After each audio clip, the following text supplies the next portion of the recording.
খৰাং পৰিস্থিতিৰ সন্দৰ্ভত আমি নজৰ ৰাখি আছো আৰু সাধাৰণতে আমাৰ অসমত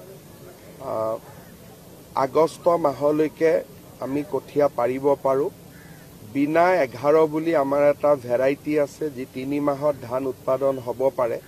সেইবাবে আমি পৰিস্থিতিটো অকণমান নজৰত ৰাখিছোঁ আৰু যদি আমি বৰষুণ নাপাওঁ তেতিয়াহ'লে আমি আনুষ্ঠানিকভাৱে খৰাং ঘোষণা কৰিব লাগিব আৰু তাৰ ব্যৱস্থাও আমি ইতিমধ্যে প্ৰস্তুতি কৰি ৰাখিছোঁ। খৰাং ঘোষণা হ'লে PM ফচল বীমা যোজনা আৰু আমাৰ যাক ষ্টেট ডিজাষ্টাৰ ৰেছপন্স ফাণ্ড এই দুইটাৰ পৰা আমি ৰাজ্যৰ কৃষকসকলক সহায় কৰিব পাৰিম। গতিকে তাৰ ব্যৱস্থা আমি ইতিমধ্যে সাজু কৰি ৰাখিছোঁ। আজি মই গুৱাহাটীলৈ উভতি যাম। যাওঁতে উৰিয়াম ঘাটত অকণমান সময় ৰখি হয়তো মই অঞ্চলটো এবাৰ পৰিভ্ৰমণ কৰিম। सर बेरीवाइट जो हेरिटेज बिल्डिंग है वो 15 महीने में कंप्लीट होना चाहिए था 2018 देखिए ये कोई आप लोग DC को ही पूछिए, इसलिए कुछ NGO से ये काम हो रहा है।